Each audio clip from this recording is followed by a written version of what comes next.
नमस्कार, मैं अभिजात कांडपाल। स्वागत है आपका पी फॉर पहाड़ न्यूज में। आज 1 नवंबर को हल्द्वानी के स्थानीय विधायक, कांग्रेस के विधायक हैं सुमित हृदय, उन्होंने प्रेस कॉन्फ्रेंस का आयोजन किया, जिसमें उन्होंने भाजपा की सरकार पर कई आरोप लगाए। हालांकि उन्होंने ये भी माना कि राज्य जब 25 साल पूरे कर रहा है तो हो सकता है कांग्रेस के सरकारों में भी कुछ कमियां, कुछ खामियां रही हों। इसके साथ ही उन्होंने सरकार को टोल टैक्स नैनीताल का बढ़ाने पर भी घेरा, स्मार्ट मीटर जैसे मुद्दे पर भी घेरा और सड़कों की स्थिति व स्थानीय लोगों को रोजगार न मिलने के मुद्दे पर भी सरकार का घेराव किया है। आपको पूरी बातचीत आगे के वीडियो में देखने को मिलेगी। देखिए सुमित हृदय ने क्या क्या कहा है। आप चाहते हैं पर्यटन इतना बड़ा रोजगार का संसाधन है, लोगों की जीवनी उसपे, चाहे छोटे से ठेला वाला हो हल्द्वानी में, बाहर से पर्यटक आके अगर उसके वहां से फल सब्जी भी खरीद रहा है तो उस पर्यटक के जो पैसे हैं उसकी जेब में जा रहे हैं, उसके रोजगार में जा रहे हैं, उसकी आजीविका में जा रहे हैं। तो आपने सारी व्यवस्थाओं को धाराशाही कर दिया, सारी व्यवस्था बिगाड़ दी, खराब कर दी। और आप देखिए, आप हाल देखिए क्या लगा रहे हैं, स्मार्ट मीटर्स। ये स्मार्ट मीटर नहीं है, ये स्मार्ट चोरी का मीटर। ये जहां जहां भी लगा, आपने देखा होगा हरिद्वार में जो टोल पे किसान बैठे थे आंदोलन करने के लिए, उन्होंने इसी चीज का विरोध करा, मीटर रीडिंग गलत आ रही थी। गरीब आदमी देखिए, यहाँ पे राजपुरा हुआ अन्य जगह हो जहां पे लोग कोशिश करी, वहां पे इसका खूब जनप्रतिनिधि में हमारे विरोध करा। ये स्मार्ट मीटर जबरदस्ती किसी प्राइवेट लिमिटेड कंपनी की खपत के लिए क्यों लगाया जा रहा है, क्यों उन पे थोपा जा रहा है? गरीब आदमी समय लेकर, किस्त देकर अपना बिजली का बिल देता था, आप उसका अधिकार क्यों छीन रहे हैं? फिर क्यों कहते हैं सबका साथ सबका विकास? मार्च में आप कलेक्शन जब करते थे, एक परंपरा रही कि लेट चार्जेस, लेट फीस, ब्याज जो होता था उसे आप माफ कर देते। पिछले 4 साल से आपने माफ क्यों नहीं करा? गरीब आदमी की जेब पर डाका डालने के लिए अभूतपूर्व प्रयास इस सरकार ने करा, बहुत बड़ी विफलता है। आप पूरे प्रदेश के परिप्रेक्ष्य में अगर बात करें, कई लोग हैं आपके बीच में से, कई पत्रकार बंधु भी, मैं उनसे बात कर रहा था, वो कह रहे थे हमारे गांव खाली हुए। महेंद्र सिंह धोनी जी जिस गांव से आते हैं उस गांव में व्यक्ति नहीं बचा। पलायन को रोकने के लिए क्या कदम उठाया? आप क्लस्टर बना रहे हैं स्कूल का। अब सोचिए, जहां पे पारे बाबा का आश्रम है, वहां का स्कूल अगर आप नैनीताल तल्लीताल में शिफ्ट कर देंगे तो बच्चे हर दिन क्या पैदल जाएंगे या गाड़ी से स्कूल में जाएंगे? वहां आप शिक्षा पे भी हाथ लगा रहे हो। आप विकास की तो खैर बात करी नहीं जा सकती, विकास क्या होगा? यहाँ हमारे पार्षद जो नए वार्ड के पार्षद हैं, इनसे पूछिए, जो 2200 करोड़ रुपए आया है सीवर और उसके लिए, उसका कैसा इस्तेमाल हो रहा है? पार्षद जी बता देंगे हमारे, उनके वार्डों में मैं घूमता रहता हूँ, देखता रहता हूँ। उसमें भी इतना पैसा आया था ना, 2200 करोड़ रुपए, चलो अच्छी बात है, 2200 करोड़ रुपए आया। कितने स्थानीय ठेकेदारों को उसमें काम मिला? कितनी बता दिए? मैं बताऊं, शून्य।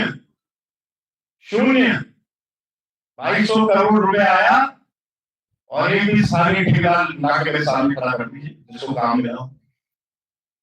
अरे यही तो जब पैसा आता है, ठीक है, 2200 करोड़ के लिए क्वालिफाई करने के आपको बड़ी कंपनी चाहिए, लेकिन सबलेटिंग भी होती है, काम भी दिया जाता है। जिस कंपनी को ठेका मिला है वो रेट ऐसे बता रही है कि सारे ठेकेदार विड्रॉ कर जाते, जानबूझ के रेट ऐसे दे रहे हैं। तो यहाँ के स्थानीय लोगों को कब फायदा मिलेगा? जो यहाँ पे विकास हो रहा है, व्यवस्था हो रही है। अरे हमारी सरकारें जो रही, दोनों सरकारें, आप पूछिए ठेकेदारों से, आप पूछिए, लेबर भी तो होती है, ठेकेदार होता है, कई चीज होती है, गाड़ी वाला होता है, प्रत्यक्ष अप्रत्यक्ष तौर से कितने लोग कमाई करते हैं ठेके से। क्या हाल कर दिया आपने? जो खनन है, एक समय में गौला से पूरा हल्द्वानी चलता था, पूरा संचालित होता। गौला और इंदौर को जोड़ ले तो 10,000 गाड़ियां हैं। हर साल वो प्रदर्शन करते हैं, हर साल। आपने निजी हाथों में उस खनन को सौंप दिया। गौला का काम आज की तारीख में मुनाफे का काम नहीं रहा है। पूछे जिनके ट्रक है, डंपर है, ज्यादातर लोग बेच रहे हैं, अपना रजिस्ट्रेशन आगे बेच रहे हैं। खड़िया ये मैं आपको स्रोत बता रहा हूं जिससे जो आय है, जो अर्थव्यवस्था है, हमारे पूरे कुमाऊं क्षेत्र की, पूरे उत्तराखंड की प्रभावित होती है। खड़िया पे ठीक है, सम्मानित हाईकोर्ट है, हम सब सम्मान करते हैं, उन्होंने रोक लगा दी। सरकार ने क्या पहलवी करी? सरकार ने क्या पहलवी करी? क्यों नहीं खड़िया का जो व्यापार है वो खुल रहा है? उससे भी लाखों लोग प्रत्यक्ष अप्रत्यक्ष तौर से प्रभावित हैं। कोयला खनन से लोग प्रभावित हैं, लाखों लोग। तो लाखों लोग जो इस समय पीड़ा में है, और उसके बाद इतनी पीड़ा देने के बाद ये जो आपका प्राधिकरण है,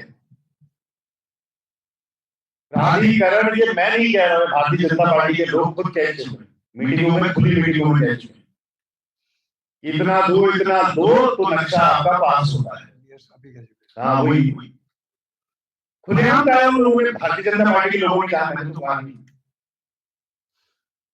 मैं सुनता हूं, मेरे से कल एक बाइट ले रहे थे तो पूछ रहे थे कि भारतीय जनता पार्टी के विधायक और लोग नाराज हैं। अब उनकी नाराजगी का कारण यही है, उनका ही पूरा अधिकारी नहीं उठाते। एक बहुत बड़े अधिकारी जी ने पोस्ट डाली थी आज से 1.5-2 साल पहले फेसबुक पे, और उसके नीचे एक सम्मानित विधायक का कमेंट था कि वैसा फोटो उठा लिया। तो आप सबने देखा है, मैं ऐसी बात नहीं है, नाम नहीं ले रहा हूं, सबको पता है। तो ये तो इनके हाल है जब समन्वय ही नहीं है। और ये जो अफसरशाही है, इसमें भी कई गुट बन चुके हैं। मैं आपको बता दूं, लॉबीज बनी हुई है इन अफसरों में, इन अफसरों के बीच में कई सारी लॉबीज बनी है जो प्रदेश को अपने अनुसार अपनी लॉबी को ताकत देने के लिए संचालन की गति चाहते हैं। और सबसे दुर्भाग्य का विषय यह है, देखिए काबिलियत पे कोई आईएएस की सवाल नहीं उठा रहा है, सब मेहनत करके पहुंचे वहां पे, आईएएस बने, आईपीएस बने। लेकिन हमारे जो यहाँ के लोग हैं, उन्हें अवसर क्यों नहीं सबसे ज्यादा मिलता है? हमारे जो यहाँ के, ठीक है, अच्छी बात है, हमारे 13 जिले अधिकारियों की जो नजर है वो 4 जिलों पर है, 4 मैदानी जिले जो आपके नैनीताल, देहरादून, हरिद्वार और उधम सिंह नगर। इन जिलों में हमारे, ठीक है, जो हमारे पहाड़ के पीसीएस आईएएस हैं, ठीक है, वो पहाड़ में भी बहुत अच्छा सेवा और उन्होंने कार्य करा है, उनको अवसर क्यों नहीं मिलता है? यहाँ आप देखिए, कम मिल रहा है।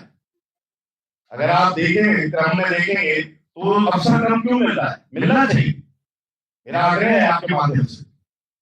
और ये जो अफसरशाही इतनी हावी हो चुकी है व्यवस्था पे कि पूरी सरकार, चाहे मंत्री हो चाहे विधायक हो, वो कुछ कह रहे हैं, अधिकारी कुछ और सुन रहे हैं, समझ रहे हैं और अपने मन की कर रहे हैं। सीधी बात है, ये बहुत बड़ा फेलियर है। अच्छी चीजें बहुत हुई, ऐसा नहीं उत्तराखंड के लोगों ने उन्नति करी है, मैं नहीं कह रहा हूं, पर कैपिटा इनकम में बहुत सुधार आया है। लेकिन उसके साथ जो महंगाई है, उसके साथ जो आम जो भ्रष्टाचार है, आम इंसान के साथ जो होने वाला भ्रष्टाचार है, उसमें बहुत बढ़त हुई है। आपके माध्यम से ये भी कहना चाहता हूं कि बहुत बड़ा अभिशाप स्मैक का नशा है। स्मैक के नशे ने गिरफ्त में ले रखा है, यहां से लेकर पूरे ऊपर तक 13 के 13 जिलों में ये नशा फैल चुका है। बहुत सारी चीजें हैं, बहुत सारे विषय हैं, सत्र में अवश्य भारतीय जनता पार्टी ने जो अपने कार्य करे होंगे वो भी रखेंगे, जो जितनी मेरी समझ है अभी तक इस सत्र की। और कांग्रेस पार्टी मजबूती से अपना पक्ष रखेगी, और आपके माध्यम से जनता के समक्ष भी हम अपना पक्ष रखना चाहते हैं। क्या आपने देखा है व्यवस्था? यही तो अधिकारी होते हैं, अधिकारी तो नहीं होते हैं। ये हमारी सरकार में जनता के लिए द्वार और दरबार खोल के कैसे बैठे रहते हैं, और चाहे भाजपा का व्यक्ति हो या कांग्रेस का व्यक्ति हो, हमारी सरकार में रोजगार बराबर सबके लिए। लेकिन यहाँ पे तो हम देखते हैं तरफा ही चीजें चलती हैं जो कि अच्छी नहीं। तो ये सारे विषय हैं। उसके अलावा महत्वपूर्ण विषय है, देखिए जो सर्कल रेट्स में जो इन्होंने इजाफा करा है, नैनीताल बरेली रोड से कलसिया पुल कोऑपरेटिव बैंक चौराहे तक का रेट 0 से 50 मीटर 45,000 था, 50 से 200 मीटर का 36,000 था। नई रेट लिस्ट में 0 से 50 75,000 हो गया। मुखानी, ग्वालियर 12,000, 10,000, नई दर में 25,000 सीधे सीधे कर दिया गया है। शहरी क्षेत्र में जो नगर निगम में शामिल हुए थे उसमें कृषि दर, जो कृषि की दर थी वो समाप्त कर दी गई है। बहुत गंभीर विषय है, आम इंसान को प्रभावित कर रहे हैं।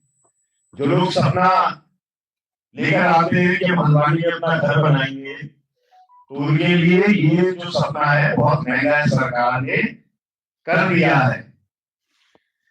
एक नई और इन्होंने नई चीज करी है, जमीनों के रेट उसके संपर्क मान के अनुसार होते ही पहले होते थे ना, अब हवाई दूरी का भी मानक आ गया।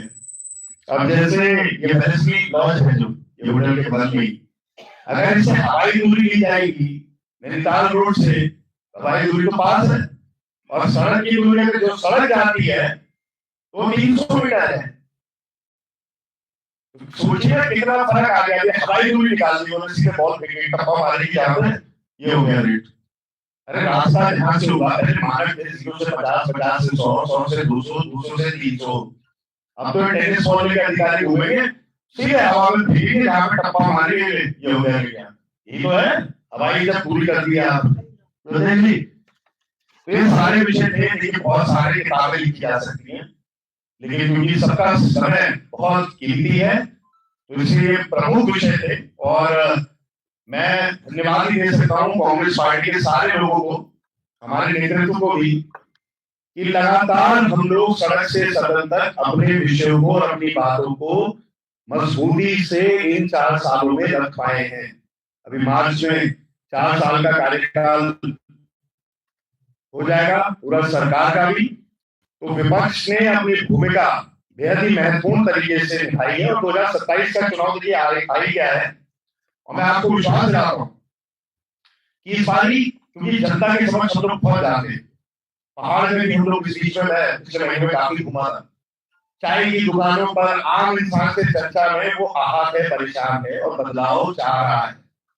अभी जिम्मेदारी हम लोगों की संयुक्त जिम्मेदारी है कि हम लोग कैसे उस जिम्मेदारी को निभाएं और जनता की जो चाह है उसे सच्चा और पूर्ण करें। बहुत बहुत धन्यवाद। 25 सालों में गुजारा, लेकिन राजधानी अभी तक नहीं। देखिए जहाँ पे स्थायी राजधानी की बात है, तो अगर किसी ने गैरसैंण में कोई पहल करी, क्योंकि आप लोग जितने लोग गए हैं गैरसैंण, तो भराड़ीसैंण में जो भव्य जहाँ पे सत्र होता है, जो पूरा भवन बना है, वो किसने बनाया है? आपने, हरीश रावत जी मुख्यमंत्री थे, कुजवाल जी स्पीकर साहब थे, मेरी माता जी भी थी, यशपाल आर्य जी भी थे, सीनियर लोग सारे थे, उस समय में वो बन गया। आप तो जब हम लोग जाते हैं कैसे, इन्होंने मानसून सत्र में बुलाया, वो तो ईश्वर की अनुकंपा थी, जिस दिन हम लोग जा रहे थे बारिश नहीं हो रही थी।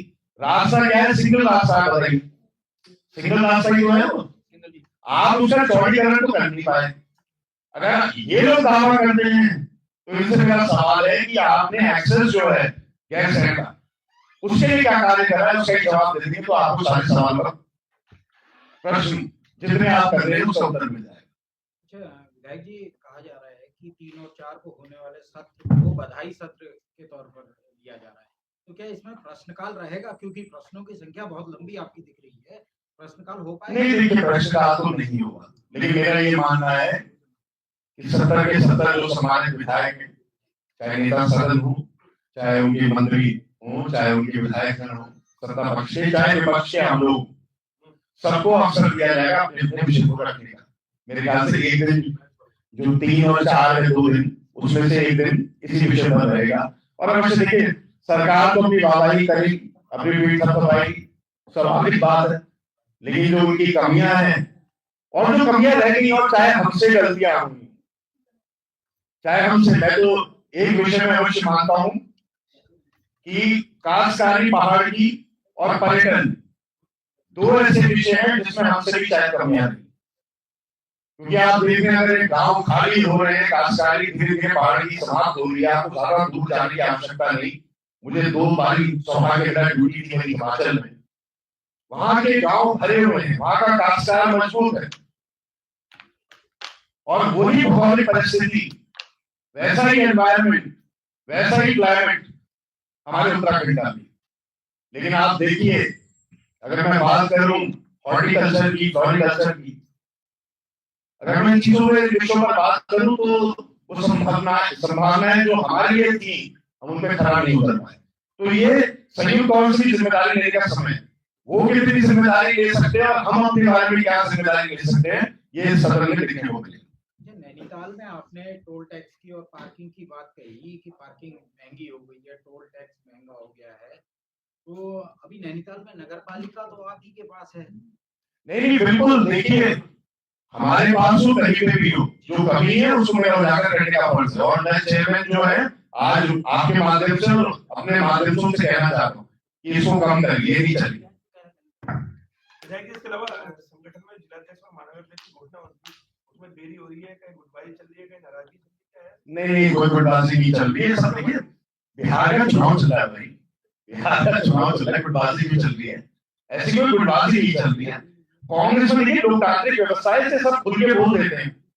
हम भाजपा की तरह नहीं, यहाँ पे लोकतांत्रिक व्यवस्था रही है, तो इंसान खुल के मन से बोलता है, अच्छी बात है। कभी कभी अच्छी भी है, कभी कभी उसमें बुराई भी होती है, गुटबाजी नहीं है। देखिए राहुल जी, अंतिम निर्णय राहुल जी का है, तो राहुल गांधी जी कहाँ है आजकल? बिहार में है ना चुनाव में। बस आपने जवाब मिल गया होगा आपको। जी, आपने कहा जनता बदलाव चाहती है जी, कांग्रेस कहाँ पर चूक जाती है चुनाव के समय में, जब सत्ता से बाहर हो जाती है?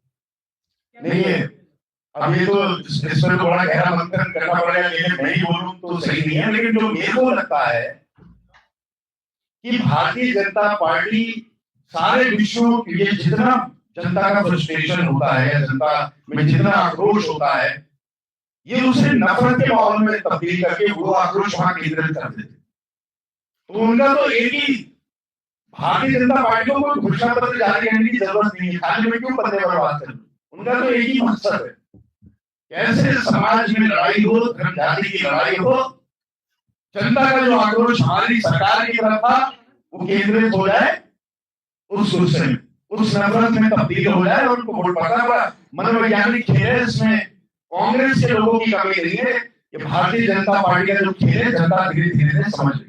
अच्छा विधायक जी, एक बड़ा महत्वपूर्ण सवाल है, एसआईआर पे बिहार में बड़ा बहस हुई और एसआईआर कामयाबी नहीं हो पाया। उसी तर्ज पर अब हिमालयी राज्यों में भी, जिसमें उत्तराखंड भी शामिल है, 5 राज्यों में एसआईआर होना है, जिनमें आगामी 1 साल में चुनाव होने जा रहे हैं। किस फॉर्म में एसआईआर होना चाहिए और कैसे हो रहा है, क्या इसका डिफरेंस यहाँ क्लियर किया जाएगा? देखिए, इसमें जो आपने संगठन का हमारा बड़ा महत्वपूर्ण रोल है, क्योंकि चाहे राहुल जी हो, चाहे गोविंद भाई हो, आप लोगों ने बूथ लेवल तक की जो वर्किंग है उसको शुरू कर दिया। और देखिए, जब तक वोटर लिस्ट बूथ लेवल तक चेक हमारे माध्यम से नहीं होगी, तब तक हम उसका आपत्तियां नहीं जता पाएंगे। तो यही फॉर्मेट है, हमें इसमें मेहनत करने की आवश्यकता है। और आपके सवाल का ये भी जवाब है, ये सवाल का भी जवाब है, जो थोड़ी कमी रह जाती है, तो बूथ लेवल का जो मैनेजमेंट है बहुत तगड़े तरीके से हम लोग को करना पड़ेगा इसमें। ठीक है यार, ये तो चलवा दे यार, गर्मी हो रही है, बस हो गया।